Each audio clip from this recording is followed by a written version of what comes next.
Being a piano player in a three-guitar steamroller rock band is probably not the ideal situation you want to be in if you want to be noticed. And of course, with the guitar players writing most all of the music with some of the most iconic guitar riffs and solos ever, being the piano player, you better be one fine musician to fit in and bring those songs together. And Billy Powell did just that. I'll even go out on a limb here and say Billy was almost surely the single most technically accomplished musician in Lynyrd Skynyrd. He was classically trained and incredibly gifted, and I feel should be rated up there with some of the great rock pianists of the time. So I think it's about time that this channel shows Billy Powell some love and appreciation. William Norris Powell was born a Texan on June 3, 1952. So how did he end up a Floridian? Well, his father was a naval aviator down in Corpus Christi, Texas. And while Billy was still a toddler, his father was reassigned to a Navy base in Italy, where the family was to join him later on. While in Italy, Billy's father died of cancer in 1960, and the Powells returned to the United States, where his mother, Marie, took a civilian job at the Naval Air Station in Jacksonville, Florida. His mother enrolled him south of Jacksonville at the Sanford Military Academy.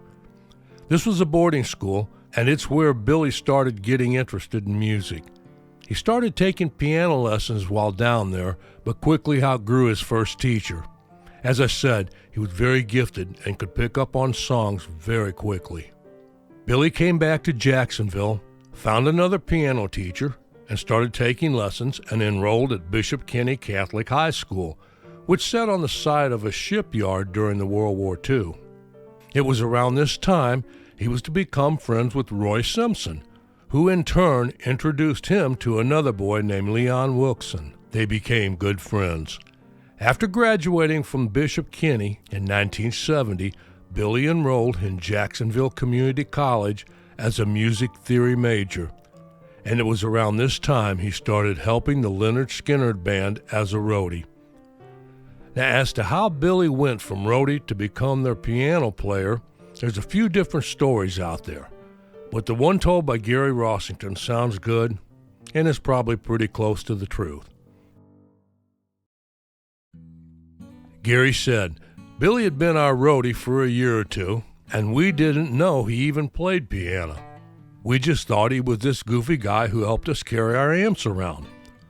Well, one night we were playing at Bayview High School, and after this gig it started raining so hard we couldn't load equipment. So we were all sitting in the gym waiting for the rain to quit so we could load up. Well, there was a piano there, and Billy just out of nowhere said, 'You know, if I ever had to play Freebird, this is the way I'd play it,' and started playing it for about 5 or 10 minutes, just the way he plays it today. It was beautiful. We were all crying and just going on. We couldn't believe it. So we fired him that night from being our roadie and hired him to be our piano player. And the next gig, he played Freebird and played 2 or 3 songs with us, and that's all he'd play, and then he'd be the roadie. So in the beginning, he became half keyboardist and half roadie. But pretty soon, he just worked into a full-time piano player. Now, most people refer to Billy as the keyboardist, but to me, he was more of a piano player who could play some organ and synthesizer. I think one of the most impressive things about Billy's playing, but even though he was trained in classical piano, he had a great feel for all styles of music, especially the blues and honky-tonk. The song most folks notice his piano work on is Freebird, but he took some monster solos on songs like I Know a Little, Call Me the Breeze, T for Texas.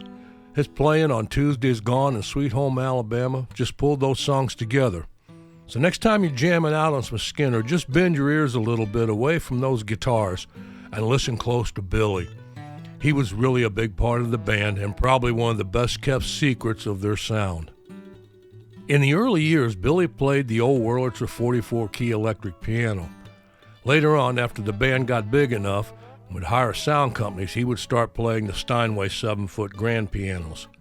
Now, Billy Powell used a Hammond B3 organ.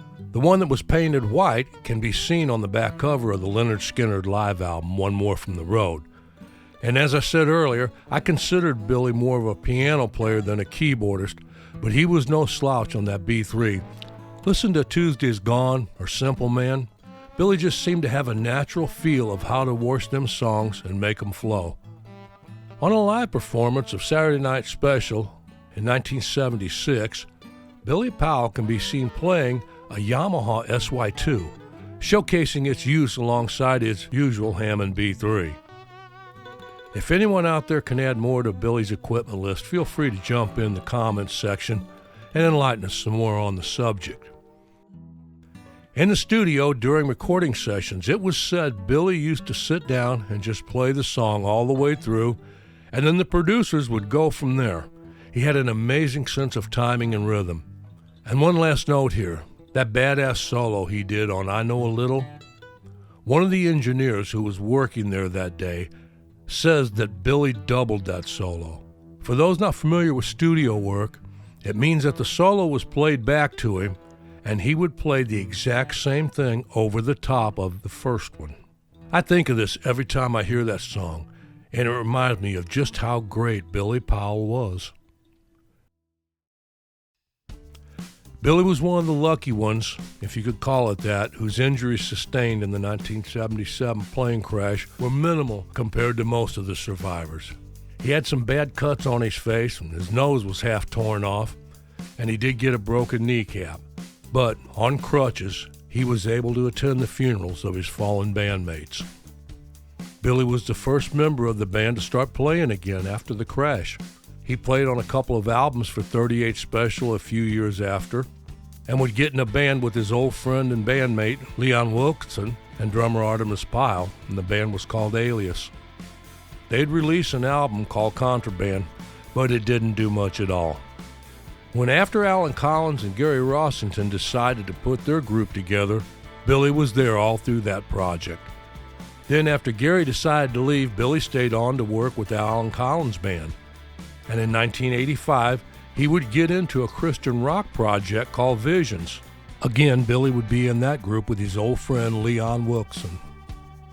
Then in 1987, talks of the 10-year anniversary of the plane crash tribute tour to honor the band started getting serious. Gary Rossington, who had formed the original band with lead singer Ronnie Van Zant, was initially reluctant to do the tour. He was, in the words of his wife Dale Krantz, still very emotional about the preceding events and about the anniversary of the plane crash. Eventually, Gary decided that if the tour was to be done right, and if his fallen colleagues were to be honored properly, that he should be involved. After that, it all came together very fast. And of course, Billy Powell was there, ready to go. The tour was only supposed to be a one-time thing for that year, but as most know, it still lives on today, although none of the original founding members are left. Billy Powell would stay with the Skynyrd Tribute Band until his death in 2009. Billy had been having heart problems and had skipped a doctor's appointment that week. A few days later, he was to call 911 complaining of chest pains and shortness of breath. Paramedics would arrive, but it was too late. Billy Powell was 56 years old. The cause of death was a heart attack. Billy was probably the quietest member of the band. You didn't hear much about him getting into fights, although there'd been a picture or two of him surface with a black eye. But for the most part, he was usually just sitting around drinking a beer and playing some of the finest piano you ever heard.